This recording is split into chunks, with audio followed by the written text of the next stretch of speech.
하나님의 말씀은 잠언 11장 30절, 31절 두 절 함께 보시겠습니다.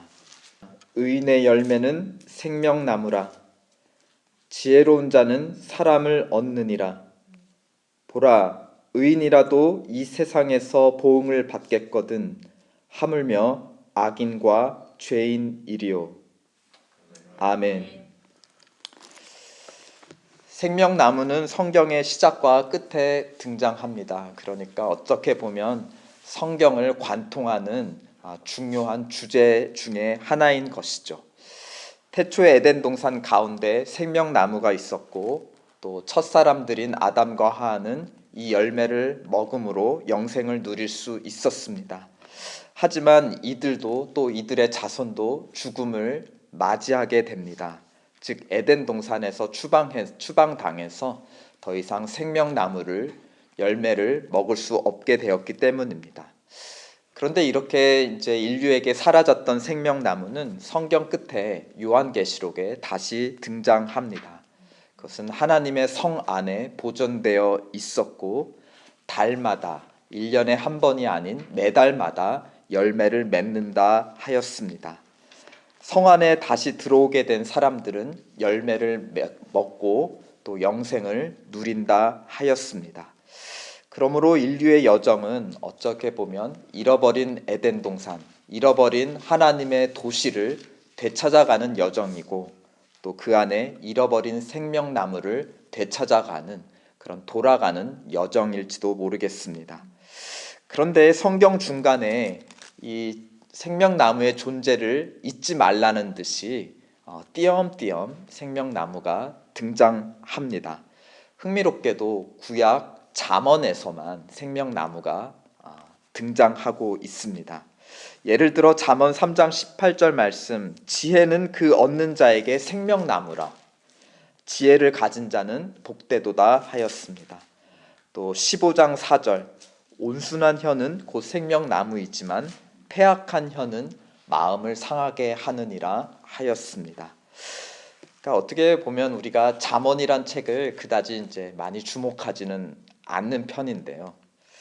어떻게 보면 그런 생명나무라는 측면에서 잠언이라는 책, 그리고 잠언이 가르치고 있는 지혜, 그리고 그 지혜의 한 단면인 온순한 혀, 온순한 혀, 그것은 우리가 생각하는 것보다 더 중요할지도 모릅니다. 왜냐하면 이것은 우리가 잃어버린 또 우리가 되찾아야 하는 생명나무와 관련이 있기 때문입니다. 영생과 관련이 있기 때문입니다.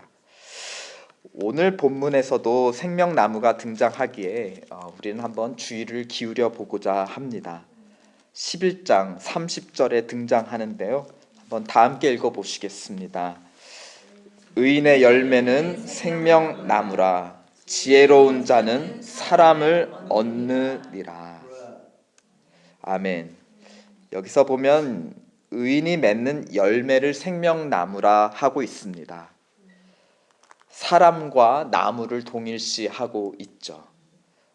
열매이지만 열매 자체가 나무입니다. 왜냐하면 같은 뿌리에서 같은 열매가 나오기 때문입니다. 마태복음에서도 좋은 나무가 나쁜 열매를 맺을 수 없고 또 나쁜 나무가 아름다운 열매를 맺을 수 없느니 이러므로 열매로 그들을 알리라 하였습니다. 흥미로운 것은 열매를 통해서 어떤 나무인지를 아는데 그 나무를 바로 사람이라고 말하고 있다는 것입니다. 여기서도 예수님의 말씀에서도 사람을 나무에 비유하고 있고 그 사람이 맺는 열매로 그 사람의 마음을 알리라 하는 것입니다. 사람과 나무를 동일시하고 의로운 사람 자체가 생명나무라는 것입니다. 그러니까 그 사람이 맺는 의의 열매, 또 의인을 후반절에 보면 지혜로운 자라고 하기도 합니다. 그러니까 의의 열매, 지혜의 열매가 바로 생명나무의 열매인데 그런 지혜로운 자 혹은 생명나무는 사람을 얻는다. 그러니까 우리가 의인이 되어서 지혜롭게 맺는 그 열매를 주변 사람들이 먹고 그 사람들이 생명을 얻는다. 그 나무 근처로 사람들이 생명을 얻고자 모여든다라는 것입니다. 그런데 반대로 불의의 열매 또 무지의 열매를 맺을 때는 그것을 먹고 주위의 사람들을 해치기도 하는 것입니다. 저는 어릴 적 그 산골에 살면서 초등학교를 이제 산을 타고 올라내리다 하면서 초등학교를 걸어 다녔습니다. 근데 이제 길가에 산나무 열매들이 이제 군데군데 맺혀 있었는데요. 또 어렸을 때 이제 호기심 반, 배고픔 반에 이제 그 열매를 이제 따먹기도 하였습니다. 그러면 이제 그 동네 하늘 같은 초등학교 선배님들이 말리기도 하시는 거죠. 그러면서 그건 뱀이 먹는 열매다. 사람이 먹을 수 있는 열매가 아니라 뱀이 먹는 열매다. 그거 먹으면 탈날 수도 있고 그 나무 근처에 뱀이 또아리고 있을 수도 있다 하면서 이제 하늘 같은 선배님들이 말려주셨습니다. 그러니까 사람이 먹을 수 있는 열매가 있고 또 먹고 탈이 나는 열매가 있다는 것이죠. 그러면 어떤 사람이 생명나무인가, 또 어떤 열매가 사람을 살리는 열매를 맺는 것인가. 우리가 읽지 않은 11장 본문 1절부터 29절까지가 다 그 이야기입니다. 누가 의인인가, 또 의인은 어떤 생명 열매를 맺는가 하는 것입니다. 근데 이제 여러 열매 중에서 11장은 대표적으로 입술의 열매를 강조하고 있습니다. 예를 들어서 13절, 12절, 13절 한번 다 함께 읽어보실까요? 시작. 지혜 없는 자는 그 이웃을 멸시하나 명철한 자는 잠잠하느니라. 두루다니며 한담하는 자는 남의 비밀을 누설하나 마음이 신실한 자는 그런 것을 숨기느니라. 또 입술의 열매만이 아니라 재물의 열매도 우리에게 대표적으로 가르치고 있습니다. 24절, 25절 함께 읽어보실까요? 흩어 구제하여도 더욱 구하게 되는 일이 있나니 과도히 아껴도 가난하게 될 뿐이니라.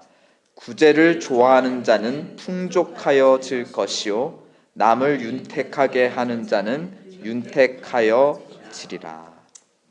이 두 가지 예에서 공통점이 있다면 바로 마음이 뿌리이고 우리의 행위, 입술의 행위나 재물을 사용하는 우리의 행위는 열매라는 것입니다.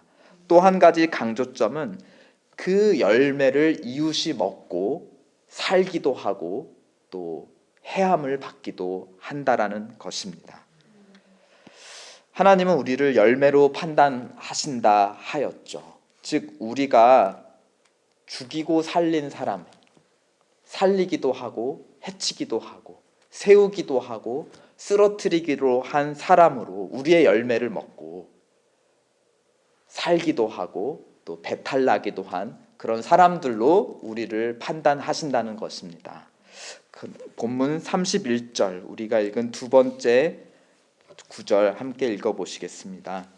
보라, 의인이라도 이 세상에서 보응을 받겠거든 하물며 악인과 죄인이리요. 사실 우리는 한 번 보고 지나가는 사람에게 한 번 옛다 하고 잘해줄 수 있습니다. 좋은 열매를 줄 수가 있죠. 특히 이제 우리가 사역 나가는 노숙자분들에게 옛다 하고서는 빵과 물을 잘 줄 수 있습니다. 하지만 가까이 사는 우리랑 항상 가까이 사는 가족이나 또 성도들은 사실은 우리가 살렸다 해쳤다 세웠다 쓰러뜨렸다 하죠. 선한 열매를 먹이기도 하고 또 악한 열매를 또 먹이기도 하고 그렇게 합니다. 살린 적을 이제 플러스 살린 열매를 플러스 또 해친 열매를 마이너스 합산하면 중간 합계가 얼마나 될까요? 우리 인생에서 그렇죠. 내 주변 사람들을 살린 경우와 또 마음을 상하게 하고 쓰러뜨린 그런 경우들을 플러스 마이너스 합계하면 좀 어떻게 플러스가 좀 남을까 싶습니다. 혹은 마이너스 되면 어떡하지 하는 그런 마음도 듭니다. 하지만 의와 죄는 양적으로 1대1 플러스 마이너스 이런 1대1 양적 비교가 안 되죠. 우리가 99번 의로운 행위로 사람을 살린다 하여도 한 번 범죄해서 해치면 그것은 우리 그냥 살인자 되고 범죄자 되는 것이지 않습니까? 그러니까 양 99번에서 한 번 잘못했다고 98번 난 잘한 의인이야가 아닌 거죠. 한 번 사람 범죄하면 그 감옥 가는 거예요. 그렇죠? 범죄자 되는 겁니다. 그래서 하나님 앞에 의롭게 설 자가 없다는 말씀, 우리 대표적으로 로마서 8장 31절 말씀이 선언하고 있습니다. 그래서 모든 사람이 죄를 범하였음에 하나님의 영광에 이르지 못하였다. 오늘 본문식으로 표현하면 모든 사람이 죄의 나무가 되어 죄의 열매를 맺음으로 주변 사람들을 해쳤다. 이런 표현인 것입니다. 그러나 우리에게는 그러나의 복음이 있죠. 이어지는 로마서 8장 24절 말씀. 그러나 그리스도 예수 안에 있는 구속으로 말미암아 하나님의 은혜로 값없이 의롭다 하심을 얻은 자 되었느니라. 즉 오늘 말씀에 비추어 나무로 풀어보면 로마서 11장 24절 말씀입니다. 네가 원래 돌감람나무, 즉 야생 감람나무에서 찍힘을 받고 본성을 거슬러 좋은 감람나무에 접붙임을 받았다. 우리가 원래는 죄의 열매를 맺는 자들인데 의의 열매를 맺는 완전한 생명나무 예수 그리스도에게 가지를 접붙임 받았다. 우리의 뿌리가 우리 자신에게서 예수 그리스도에게로 옮겨졌다. 그러니까 하나님께서 우리에게 생명나무를 다시 허락해 주셨는데 그 생명나무는 다름 아닌 예수 그리스도이십니다. 그리고 우리는 예수 그리스도에게 가지를 접붙임 받은 자들입니다. 예수 그리스도에게 접붙여졌다는 것은 복음이죠. 그러나 동시에 하나님의 엄중한 선언이기도 합니다. 우리를 통해서 반드시 생명 열매를 맺고 마시겠다는 하나님의 엄중한 자기 선언이기도 합니다. 그러니까 어떻게 보면 생명의 열매를 맺기까지 하나님께서 우리를 치시고 연단하실 것이라는 또 엄중한 선언이기도 한 것입니다. 그렇지 않습니까? 예수님이라는 생명나무에 접붙임 됐으니까 우리가 맺을 수 있는 열매는 생명 열매, 그러니까 주변 사람들을 살릴 수 있는 그 복음의 열매밖에 없습니다. 그러니까 우리가 잘못된 열매를 맺으려고 하면 하나님께서 그것을 치시고 떨어뜨리시는 거죠. 그러므로 그리스도에게 접붙임 받은 우리가 맺을 열매는 두 가지가 아닐까, 두 가지밖에 없을 것 같습니다. 첫 번째는 회개의 열매, 또 하나는 바로 생명의 열매 혹은 성령의 열매인 것입니다. 그러므로 그리스도를 거스림으로 회개의 열매를 맺기보다는 그리스도를 따라 생명의 열매를 맺도록 우리는 힘씁시다. 그리고 그 열매로 오늘도 우리가 만나는 사람들을 살리고 오늘 30절 마지막 말씀처럼 지혜로운 자는 사람을 얻는다 하였습니다. 우리에게 있는 복음의 능력으로 사람을 얻는 귀한 생명 열매 맺는 하루 되시기를 주의 예수 그리스도의 이름으로 축원드립니다. 아멘. 이 시간 함께 기도하면서 먼저 감사합시다. 우리를 생명나무 허락해 주심을 감사합니다. 예수 그리스도를 우리에게 주심에 감사합니다.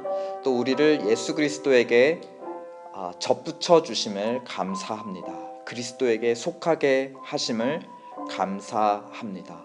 그러므로 하나님의 엄중한 명령 앞에 순종하게 도와주시옵소서. 예수 그리스도를 따라 그의 열매, 부활의 열매, 영생의 열매를 맺게 도와주시옵소서. 오늘 우리가 만날 사람들을 떠올려 봅니다. 그리고 지금 이 시간 같이 있습니다.